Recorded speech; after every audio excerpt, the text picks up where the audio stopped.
Right. So please confirm if the screen and voice is clear.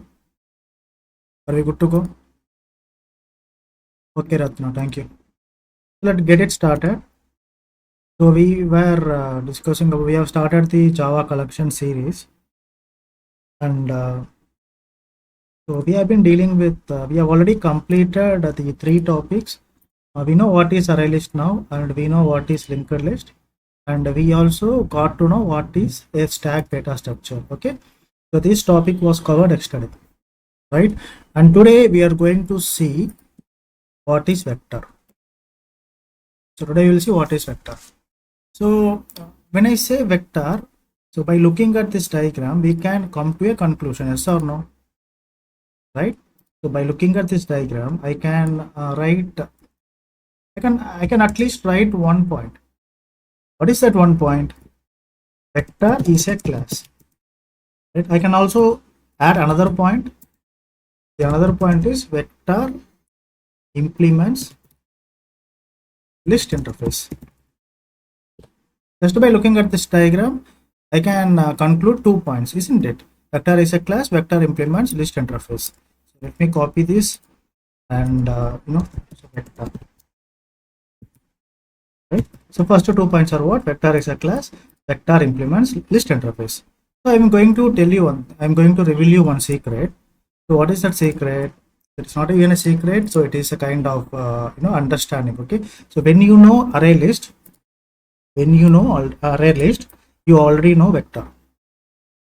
What does it mean? Both are same. Okay, but there is a slight difference. Same but different.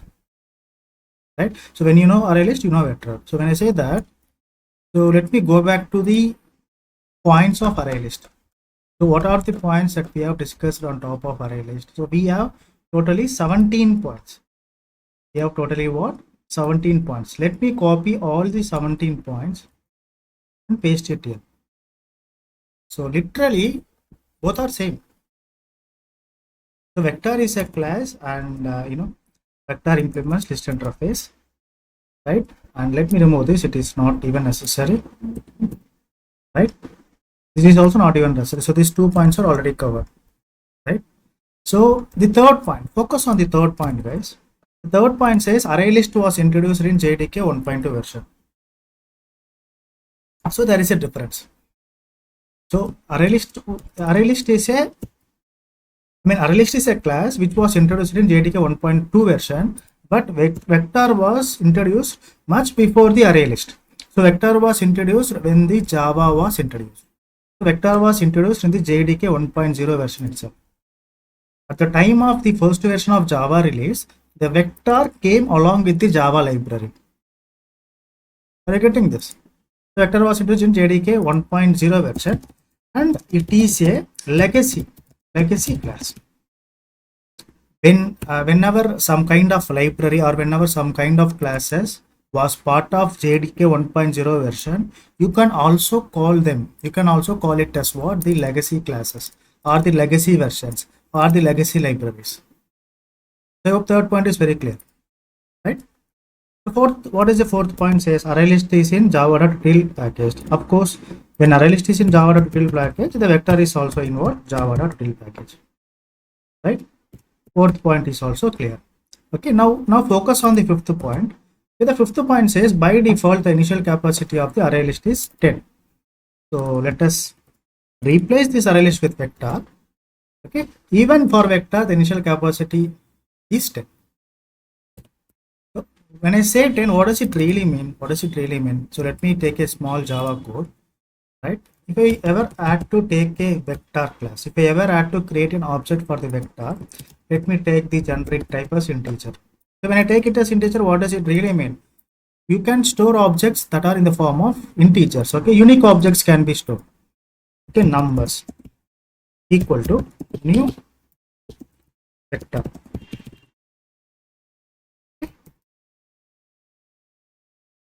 So let us import the class. It has been successfully imported. So the moment you give this instruction, what is really happening behind the scenes? So this is the instructions that we are talking about. The first instruction is the object has been created for the vector class, right? So I have also introduced that the default capacity or the initial capacity for the vector is what, 10, right? The moment you do this, the moment you give this instruction, or the moment you create an object for the vector class, focus here. The moment you do this, so inside the RAM, okay, there is a memory called RAM. So we know what is a RAM, right? So let me find the, okay. So this is the RAM, isn't it? If for this ultimate instruction or for this typical instruction, let us say that our actual RAM capacity is this much, okay?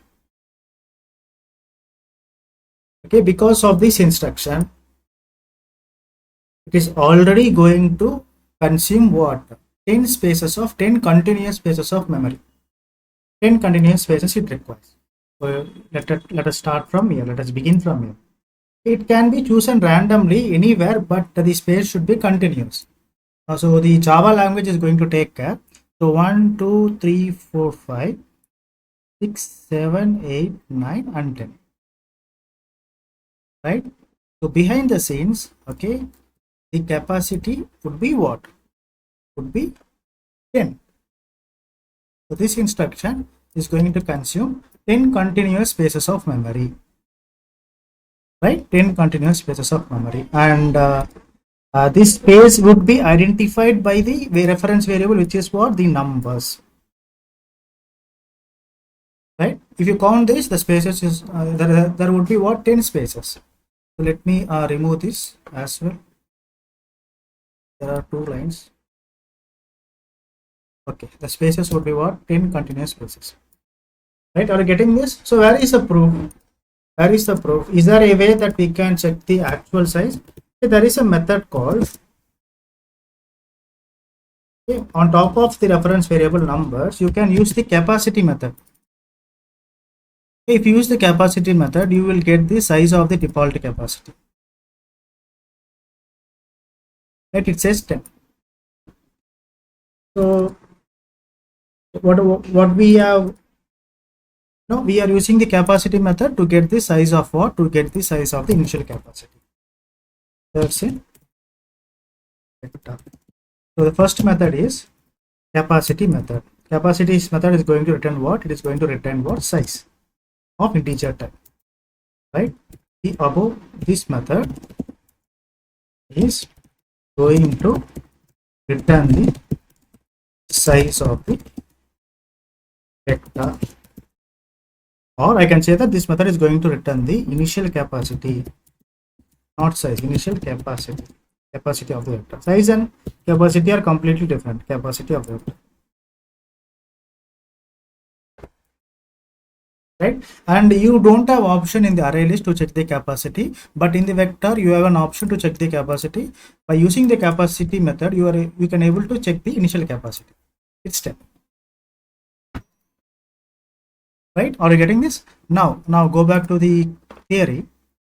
So what is the 6th point says? 5th point has been clarified, isn't it? 6th point says array list is an index base where the insertion order is preserved. Okay, so the same point will apply for vector also. No changes. Vector is also in an index base and insertion order is preserved. When I say insertion order is preserved, if you add in elements, like for example, let me remove this numbers dot add. Numbers dot add. I want to add 3 elements, 100. Right? I want to add 100 and I want to add something like 200, 300. 200, 300. And I want to see how many elements are added already. So I can use the reference variable directly. The toString method will be overridden. So if you see, the order has been maintained. Okay. So firstly, we have inserted 100. So 100 is getting displayed in the beginning, followed by 200. 200 is getting displayed after 100.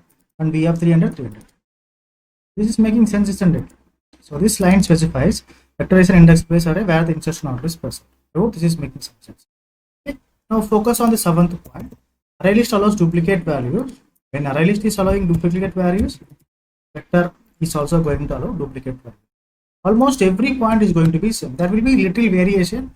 I will I will focus on that variation. The first variation has been found on this. Okay, array list was introduced in 1.2 version, but vector was a legacy 1.0 version. Apart from this, we haven't found any variation so far. Right? So array list does not follow sorting order because it is following insertion order. Likewise, vector, I'm just replacing this array list vector. Don't ask me what is an array list. We have discussed this thing in the first class, isn't it?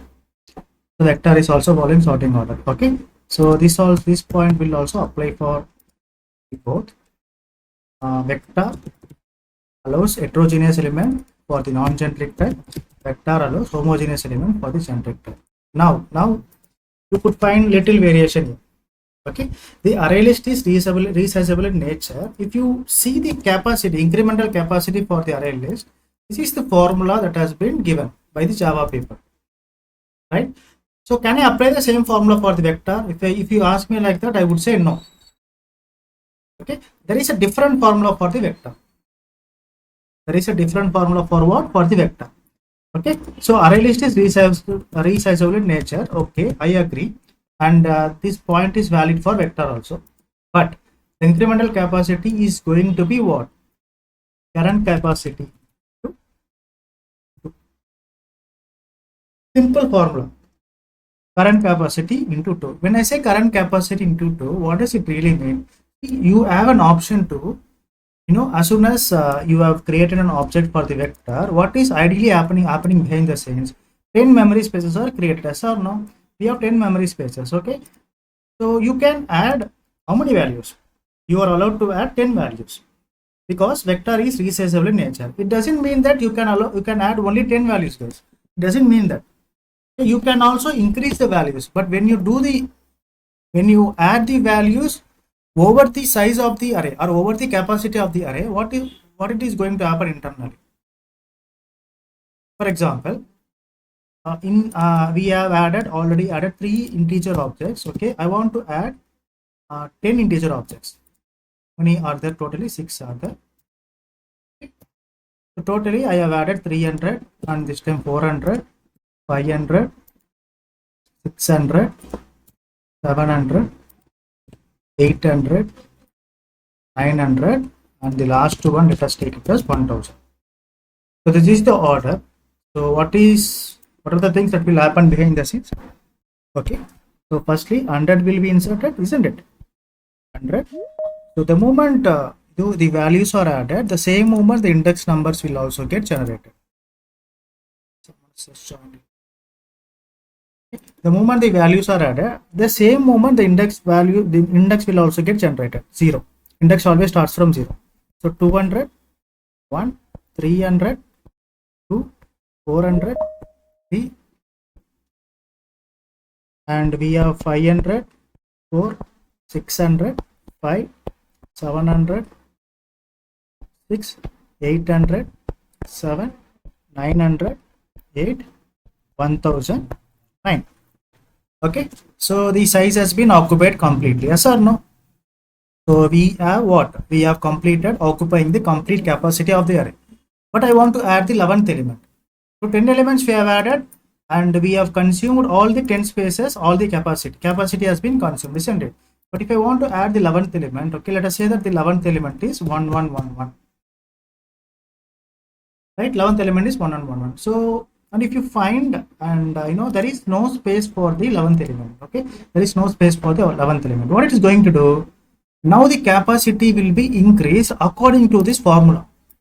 What is the formula? Current capacity into 2. What is the current capacity? 10. Okay, into 2. 10 twos is going to give you what? 20. Okay, the moment you start adding the 11th element, the moment you start adding the 11th element, what is the 11th element that you want to add? 1111, isn't it? Okay, there is no space for that. Firstly, what it will do, the capacity will be doubled. This part will be what? Will be doubled. Okay, the size becomes, the capacity, the new capacity becomes what? 20 this time.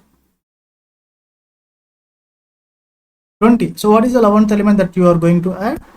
1 1 1 1, and the index is going to be 10. Okay, so now this new capacity is what? So 20. Are you getting this? So ideally the size keeps getting grow. Okay, the moment it overshoots the capacity. That's why it is called as what? Resizable in nature.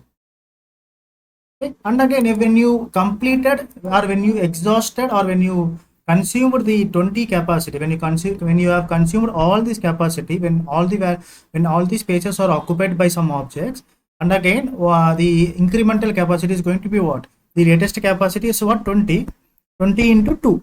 So the size becomes doubled again, 40. And even if you consume that 40 into 2, it becomes 80. Even if you consume that 80 into 2, it becomes 160. Even if you consume that, okay, it keeps doubling the capacity according to the fill ratio. Right? At one point of time, you will find it as a disadvantage. Why disadvantage? If you want to add only 50 lakhs element, okay, already the capacity would have been what? 1 crore. So it is like, the extra capacity is getting wasted. So that is the disadvantage that you could observe in the vector class. Right? Are you getting this? So when you get a question like what is the incremental capacity for the vector, your answer should be what? Current capacity into 2. Making sense? Where is the proof? Okay. So before adding 10 elements, let us print the capacity. Numbers dot capacity. After adding the 11th element, let us see what it is going to return for the capacity. For the first element, let us see if the capacity remains 10. See, till here, okay, till here we are able to see the initial capacity is 10. After adding the 11th element, the capacity has become what? 20. Right? And if you started consuming this 20, when adding values on these 20 spaces, okay, the capacity becomes 40. Right? So this is one of the points that you need to make an observation. Okay, this is one difference that we have. Okay. So on this point, okay, when you want to retrieve the data frequently, you can go array list. Okay, and the same point applies for the vector also. If you want to retrieve the data frequently, you can use vector. Okay, no changes. Okay, now you need to observe few more changes here.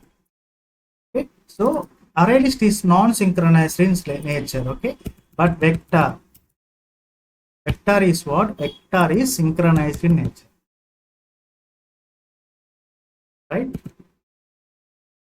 So array list is not a thread safe, but vector is a what? Thread safe.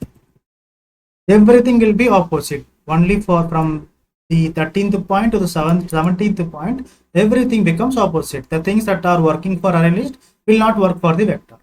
The things that are working for the vector will work opposite for the array list. Okay, what is this? Array list can be used in multi-threaded environment. Can't be used in, but vector can be used in multi-threaded environment. Okay, so its performance is high, but vector performance is going to be low because it is synchronized. You need to just focus on the opposite part. It lacks data consistency. So vector ensures data consistency. Array list is lacking data consistency. Vector ensures data consistency. Data could never be compromised. Right? Now do the comparison by yourself. Okay. If I list out the points from where, guys? If you list out the point from here, right? From here.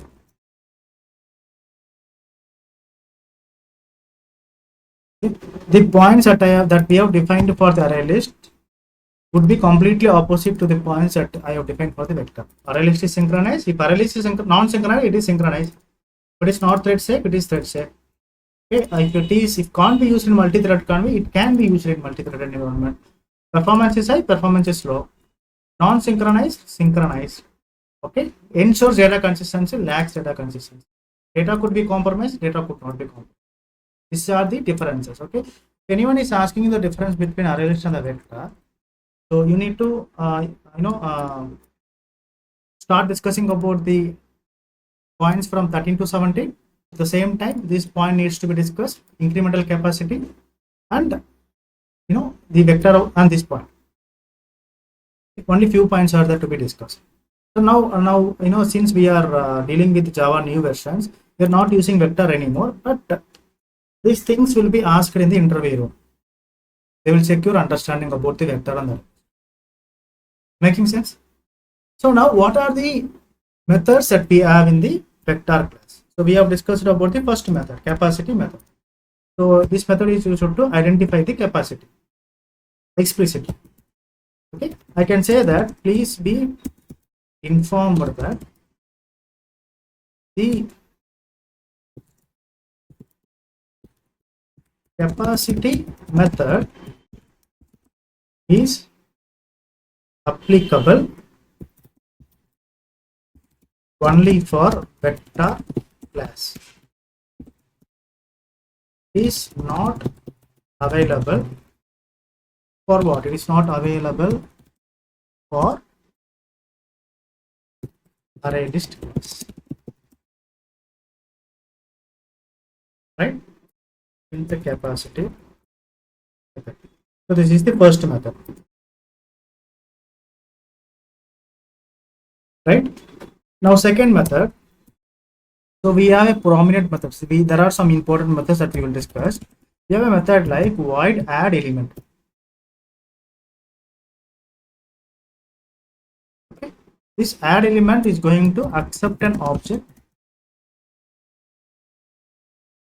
So the element will be added. Instead of using the add functionality, so this add method is specific to list. Okay, common to list and vector. But I'm introducing the specific method that will work only for the vector class. Okay, what is the first method that we have? Numbers dot add element. You can add a number like 1000 for the example. Okay, if I add the number 1000, if I want to print what is there inside, 1000 will be added to this array. Right, this add element and the add method, they are going to do the same thing. Okay, but this add element is very specific to the vector class. Add element means it is going to add an element. You can add any value that will be added in the memory space, the contiguous memory space. Right, so this is the first method. The above method is used to add an element to the object, and this method is very specific to the vector class. Right, so this is the second method has been completed. Now the third method is, see, this is an interesting method. So you can add an element, public object, first element. For example, if you have a list of array, if you have a list of values inside the vector, right? What do you mean by this? So I have added 1000. Let me add 5 more numbers.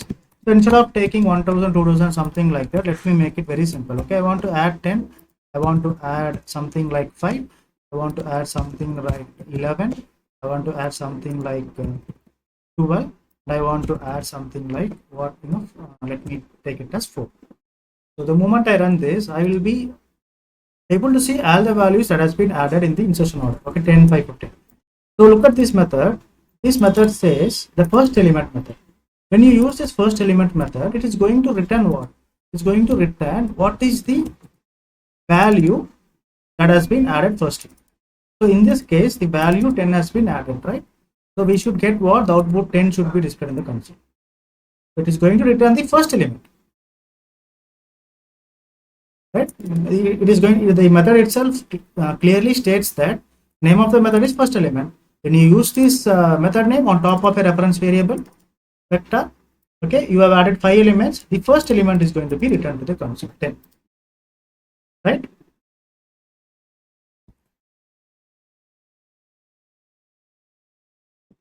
The above method is used to return the value of the first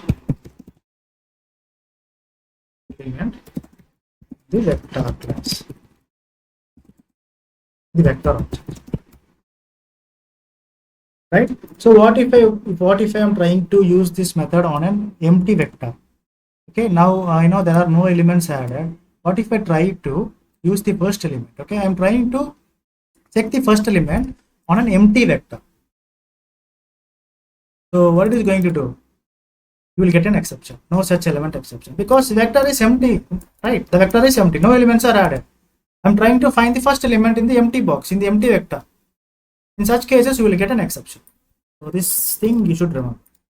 So what is the point? Please be informed that when you use the first element on the empty vector object, it would throw the below exception. What is the exception? No such element exception. Right? Now we have what? Another method which is called as what?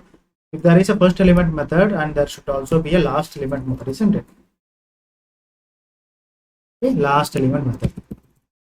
Same thing. So first element we are getting the first element, last element you will get the last element.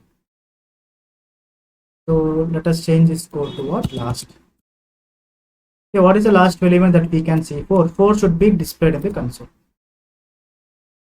C4. Right? So ideally I can say that let me copy the same thing and let me paste it here. The move method is used to return the last element in the vector object. Right? Please be informed that when you use the last element on an empty vector object to return the below exception. Where is the proof? If I try to use the last element method on the empty vector object, no values are added.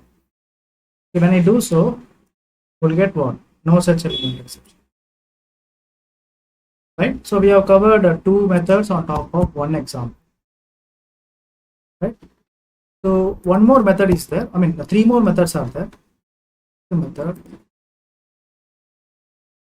Okay. Fifth method is going to be like public Boolean. So return type is Boolean. Remove element. So you can specify something. You can specify which elements needs to be removed. Okay, you should specify which elements needs to be removed. And the vector class, okay, internally it is going to check for the specific element that has been specified, and it will remove that element. If the element is removed successfully, it is going to return true. If it is not removed successfully, it will return false. What does it really mean? For example, let me add 5 elements. Okay, I want to remove something like numbers dot remove element.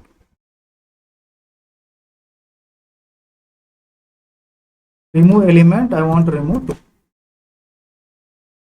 So what it is really doing? So it is returning true. So let me print before removing the element what are the values that we have, and let me print what are the values that we have after removing this element. Okay, focus on these 3 statements. Okay, so the first 5 instructions says 5 elements are added: 10, 5, 11, 2, 4. Right? After that, I am trying to print what? 10, 5, 11, 2, 4. These values are getting printed in the console. Right? After that, what I am trying to do? I am trying to remove an element 2.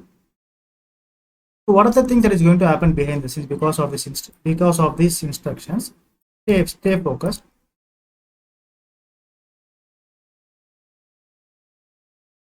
Let me create some space. So this is our code. So this is our typical code, right? So you know what is it? The first line is going to what? It is going to consume 10 spaces, any random space in the memory. It should be continuous.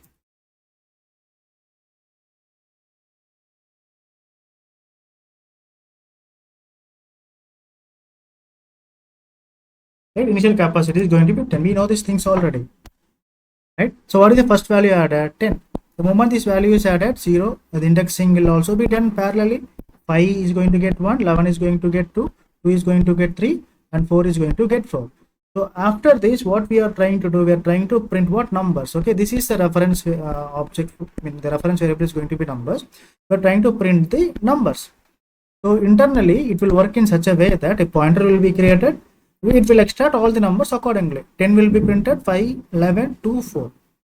All these values will be displayed accordingly, isn't it? So in the console, you are able to find what? Let us say that this is a console, right? You will be finding what? 10, 5, 11, 2, 4. So far good. Right? After this, what we are trying to do? We are trying to remove the element 2. Okay? So this is going to find, is there any element 2?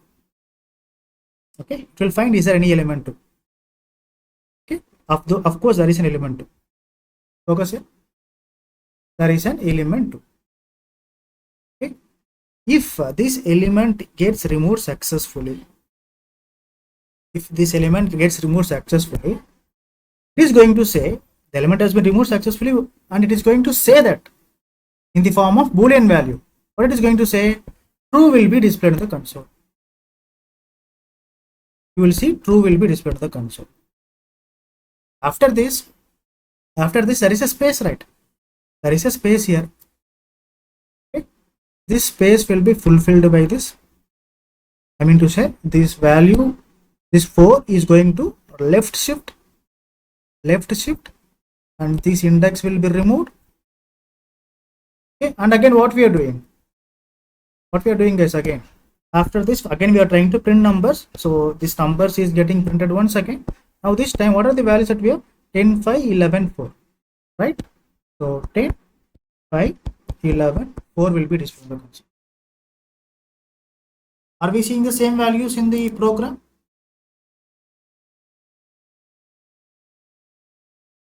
10, 5, 11, 4. Are you getting this?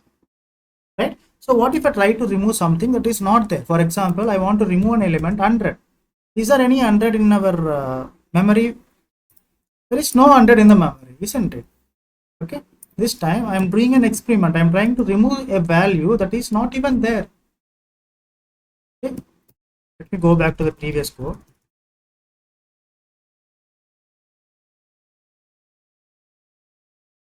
Okay, now this time I am trying to remove. Okay, this is not the thing. I am trying to remove something that is not even there. Okay, so this instruction is going to print all the numbers. We know that 10, 5, 11, 2, 4 will be printed on the console. There will be a cursor. Now this time we are trying to remove element. By using the remove element method, we want to remove an object 100. Okay, this cursor will try to find 100. Is there 100? Is this 100? Is this 100? Is this 100? Is this 100? There is no 100. So it has to send a message. What message will send? The form of Boolean. Okay, it says false because 100 is not there.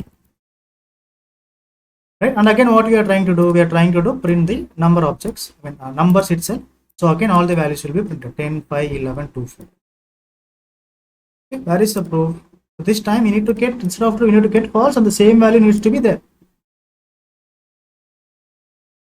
See, false.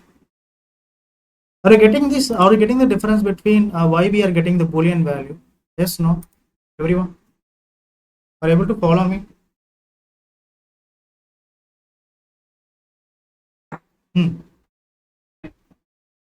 Good.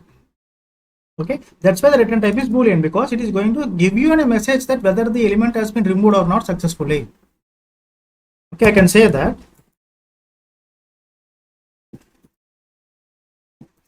the above method is used to delete or remove specific value in the vector object. If the element is removed, it will return true, or else it would return false. That's it. No further explanation is required for this. Right? And sixth method. So we have also a method called, there is also a method called to remove an element at a specific index. Remove element at. So here you can define the index number. What does it really mean? So previously we are able to remove the elements according to the values that we are going to pass at this time. I have a method called remove element at the particular index. I can pass the index value here. If I pass the index value 3, okay, the element on the index number 3 will be removed. Okay, this is not, there is no return type for this, so this should be, return type is void. Okay, this is, the return type is void. It is not returning anything. Okay, I am using 3. So the element on the third index will be removed. Can you help me with the answer? Which element will be, which element is going to get removed? This is indexing. I am choosing an index here. I am able to choose an index here. So I am passing the index number 3. So by looking at this, are you able to help me out? Which element will be deleted? 2. Is that the right answer? Let me check. Okay. Good. 2 is not there. 2 will be removed. Right? If I pass 3, now, come on, tell me. I want to remove an element on the index 3. This time the index is 3. Or each element, which object will be removed?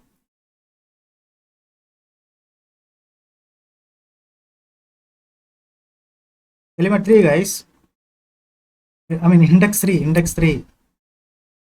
This is the index number. Okay, the value on the third index has to be removed. Which value will be removed? 10 will be removed, or 5 or 11 or 2 or 4? What is indexing? Indexing starts from 0. Okay, which value has occupied the third index? 11. Why you are taking so much of time? 11 is occupied the third index. Come on, guys. Wow, what's wrong with you all? Huh? Which one has removed?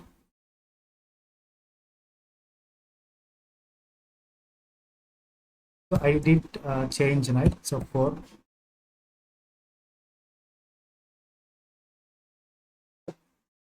People who are not getting this. So this is for the people who are not getting.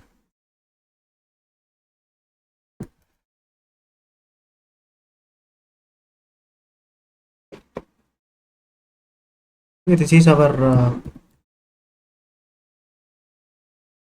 very simple. If I place 4, so this should be 4, guys. The indexing is wrong. My mistake. The index number should be what? 4. Okay. If you pass 4, try to identify the value on top of 4th index. Okay. So this, if you take this as an example, okay, this is a different example. 10, 5, 11, 2, 4. Okay. If I place 4, the value inside the 4 will be removed. Right. If I want to remove an element on top of index 2, instead of 4, if I pass 2, the value on top of index 2, I mean the value that is holding, that is consuming the second index will be removed. 11 will be removed. Okay. If I pass 1, okay, 5 will be removed. Right. And if I pass 0, okay, and 10 will be removed. Okay. What if I pass 5? What if I pass 5? If I pass 5, you should be very careful, because 5 is something, the index is not even generated, isn't it? Is there any 5th index that we have here? There is no such index, isn't it?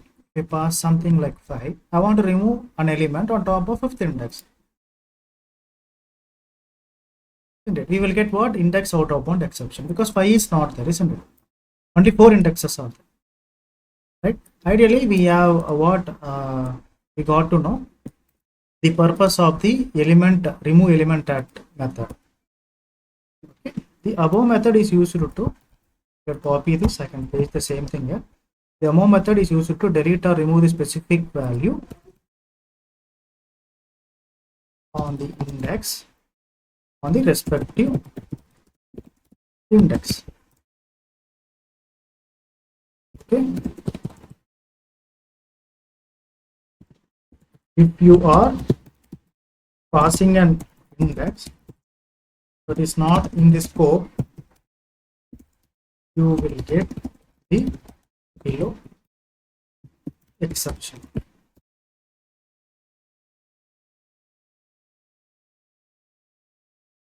Right?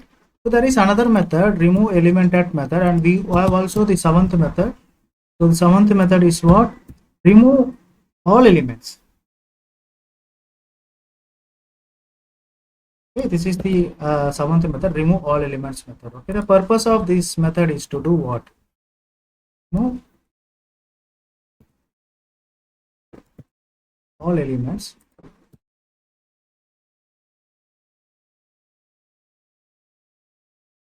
Okay, so all the elements in the vector object will be removed. Before removing, I will be printing, and after using this method, if I print the vector object, it is going to return the empty object, empty array, empty vector. Right? So ideally, I can say that they remove all elements. I'm sorry, it's elements, and there should not be any indexing here. So remove all elements. Okay. The above method is used to delete or remove all the elements.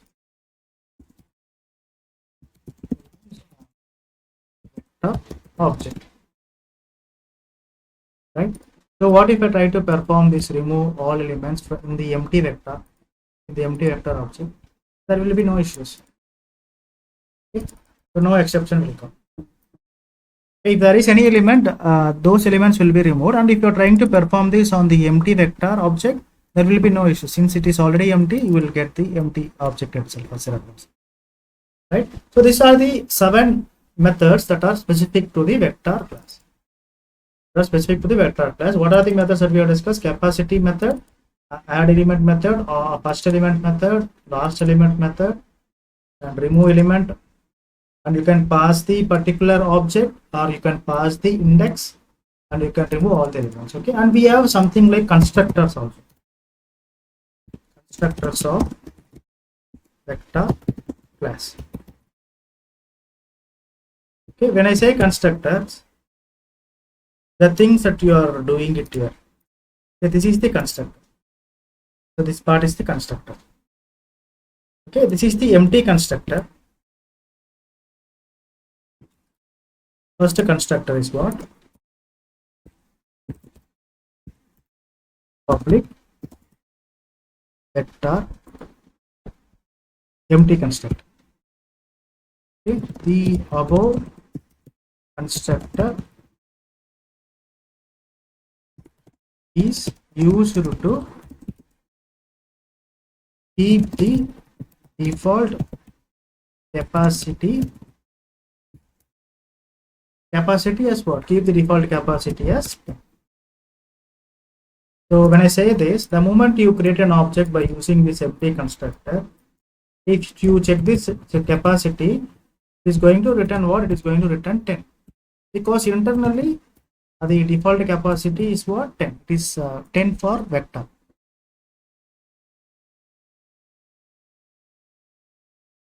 So you get 10, right? And at the same time, you have also the control. You have the control over the capacity. When I say when you have the control over the capacity, so you as a developer, you as a program, you can define your own capacity. You can pass your own capacity, right? So if you don't like to add the default capacity as 10, okay, you can pass your own capacity. You can pass 20, or you can pass 15. You can pass what? 15, or you can pass any number 12, or you can pass 5. Okay, so you have the control of doing the capacity. When you pass 5, usually what happens with the vector class, the default capacity is going to be what? The default capacity is going to be 10, but you have the control. You can change the default capacity. Now this time I am using 5. When I use 5, what are the things that will happen behind the scenes? Instead of consuming 10 spaces, it is going to consume only 5 contiguous spaces. Okay, 1, 2, 3, 4, 5.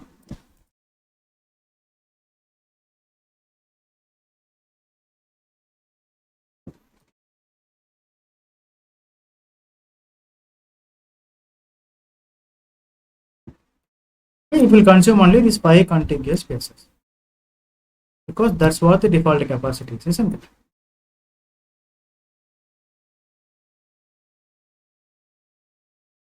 Okay, this line will do this.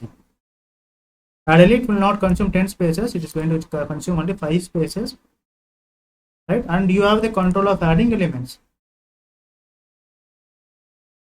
You can add elements like what? Number star add. Okay, let us add 5 quick numbers, 1, 2, 3, 4, 5.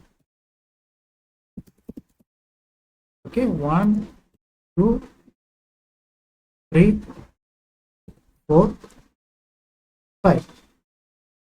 5. I have added 5 numbers. After I am adding 5 numbers, I want to check the capacity. Capacity is 5. Okay, when I add the sixth number, I want to check the capacity, because vectors are resizable in nature, isn't it? It is getting doubled. Why it is getting doubled? What is the formula that we have discussed? Okay, look at the formula that we have discussed for the incremental ratio. Now focus on this formula: incremental capacity, current capacity into 2. What is the current capacity that we have defined? We are defining it as 5. We don't like 10, so we want to go with 5. After going with 5, okay, what we have done, we are adding 5 numbers.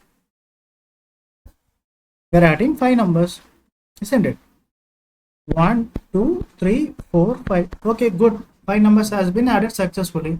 On adding the sixth number, there is no space. If there is no space, what will happen behind the scenes? Okay, this size has to be doubled. What is the formula? Capacity into 2.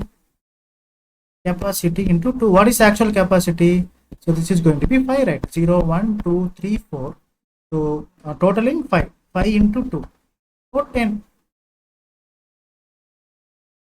So size will be what? Size will be doubled. Capacity will be doubled. Right? So on adding the sixth element, right?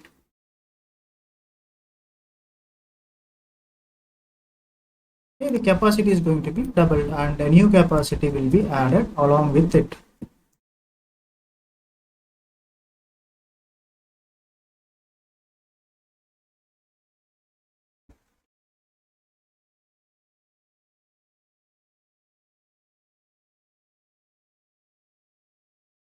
Right?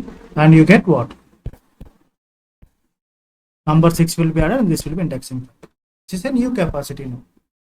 So what I'm trying to say is, you have the control over the capacity. You can define your own capacity. If you're defining it as 12, after adding 12 elements on top, and you know, when you are adding the 13th element, okay, the size is going to be double, 24. So this is the what the constructor says, right? Okay. So you have the control over the capacity. I can say that please be informed that the above constructor is used to do what? It is used to set the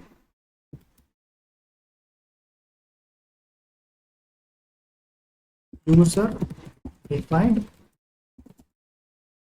capacity. Two constructors are the last constructor we have. The last important constructor is, so you have the, or you also have the control of what? Incremental ratio.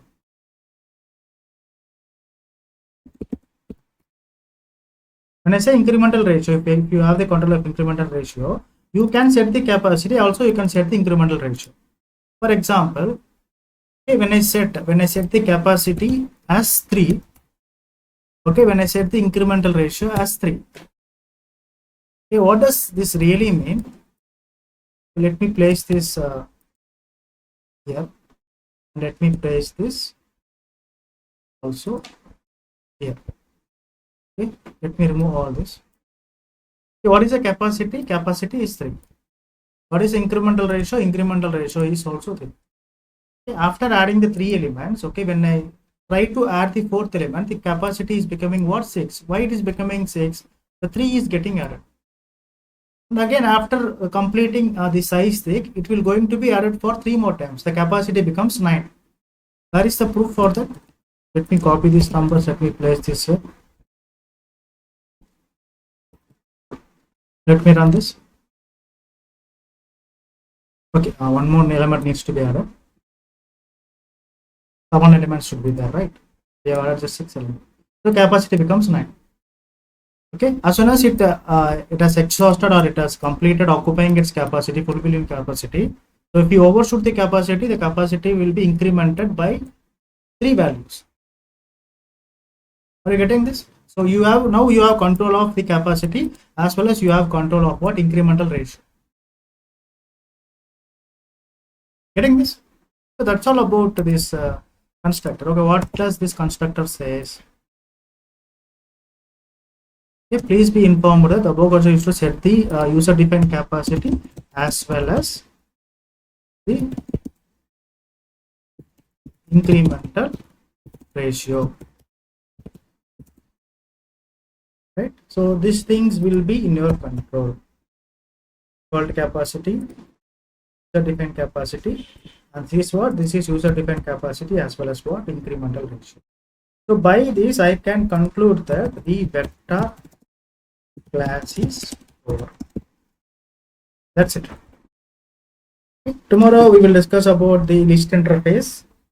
Okay. Then we will discuss about